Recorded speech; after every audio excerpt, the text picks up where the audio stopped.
বন্ধুরা, কেক খেতে কার না ভালো লাগে। বড় ছোট সবাই কেক খুব পছন্দ করে। আমি আজকে তাই আমার ছেলে মেয়ের জন্যে সুজি আর আমুল স্প্রে দুধ দিয়ে কেক বানাবো। আমি তার জন্যে এই দেখুন এক কাপ সুজি দিলাম, আর দেব এই 10 টাকা দামের একটা আমুল স্প্রের প্যাকেট, আর সাথে দেব আমি টক দই। টক দই দেব আমি জল সমেতই টক দই হাফ কাপ মতো। আর দেব আমি এখানে ওই যে কাপটায় সুজি দিলাম সেই কাপের হাফ কাপের থেকে একটু বেশি চিনি। এই কেক যদি ঘরে তৈরি করা কেক হয় তাহলে তো ভীষণই ভালো লাগে।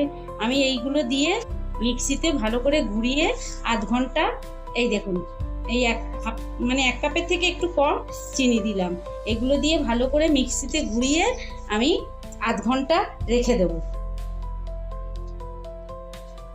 এই দেখুন আমি মিক্সিতে সুজি, টক দই, আমুল স্প্রে, দুধ আর চিনি এইভাবে ভালো করে একটা ব্যাটার বানিয়ে নিয়েছি। এর মধ্যে আমি ছোট্ট একটা হাফ হাতা মতো দুধ দিয়েছি। এবার আমি এটাকে আধ ঘন্টা রেখে দেবো, তারপরে আমি কেকটা শুরু করব। আধ ঘন্টা থেকে 45 মিনিট পরে আমি এইটাকে মিক্সি থেকে বার করে একটা বাটিতে ঢেলে দিয়েছি। ব্যাটারটা এরকম হয়েছে দেখুন। এর মধ্যে এবার আমি পরিমাণ মতো আমি দিচ্ছি খাবার সোডা, এইটুকু খাবার সোডা, আর দিচ্ছি এইটা বেকিং পাউডার। এবার এইটাকে আর সাথে দেব আমি 2 টেবিল চামচ মতো রিফাইন তেল, আর দেব একটুখানি দুধ দিলাম। এবার ব্যাটারটাকে ভালো করে মিশিয়ে এই যে বাটি 3টে রেখেছি এইটাকে আমি তেল ব্রাশ করে নেব, নিয়ে চাটুতে করে বসাবো। এটা ভালো করে আগে এইভাবে মিশিয়ে দিয়ে নি সবের সাথে।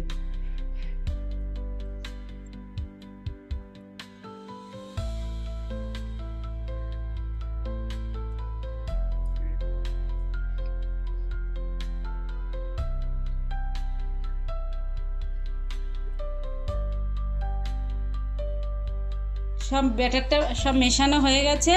এবার আমি গ্যাসে বসাবো। এদিকে ব্যাটারটা একদম তৈরি হয়ে গেছে, আর এদিকে আমি 3টে বাটিকে রেডি করে নিয়েছি। আমি বাটিতে আগে তেল ব্রাশ করে নিয়েছি, নিয়ে ওপর দিয়ে একটু ময়দা ছড়িয়ে দিয়েছি।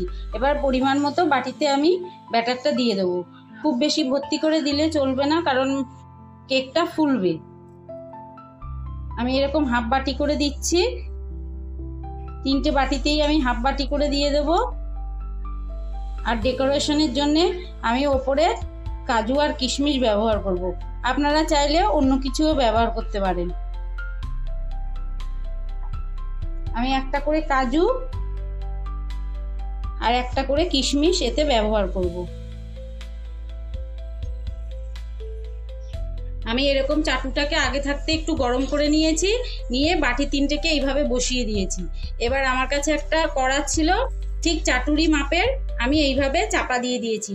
এটা সব সময় একদম লো আঁচে করতে হবে। আমি এইভাবে লো আঁচে এইভাবে আধ ঘন্টা থেকে 45 মিনিট চাপা দিয়ে রেখে দেবো। বন্ধুরা, আধ ঘন্টা থেকে 45 মিনিট পরে আমি এই কেকগুলো বাটি থেকে তুলে নিয়েছি। দেখুন কি সুন্দর হয়েছে, নরম হয়েছে, দেখুন একদম নরম হয়েছে। আমি তো এই 3টে বাটির কেক আপনাদের দেখিয়েছিলাম, আর একটু ব্যাটার বেশি ছিল বলে এইটাও করে নিয়েছি। দেখুন কি সুন্দর হয়েছে। আমি ছুরি দিয়ে কেটেও আপনাদের দেখাচ্ছি। এই দেখুন কি সুন্দর হয়েছে, সুজি দিয়ে টক দই দিয়ে কেকটা দারুণ খেতে, নরমও খুব সুন্দর। আপনারা বাড়িতে এইভাবে তৈরি করে একদিন খাবেন, আর আমাকে কমেন্টে জানাবেন সুজি, টক দই, আমুল স্প্রে, দুধ দিয়ে কেক কেমন হয়েছে।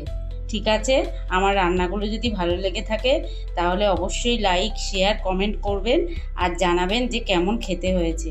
দেখা হচ্ছে অন্য কোনো রান্নার সাথে। ভালো থাকবেন, সুস্থ থাকবেন, আর অবশ্যই আনন্দে থাকবেন। আর আমার রান্না করা খাবারগুলো আপনাদের যদি ভালো লেগে থাকে তাহলে বাড়িতে করে খাবেন, আর অবশ্যই কমেন্টে জানাবেন। দেখুন বন্ধুরা কি সুন্দর নরম হয়েছে, প্রত্যেকটা কেক সুন্দর নরম হয়েছে, একদম সফট, খুব সুন্দর নরম হয়েছে।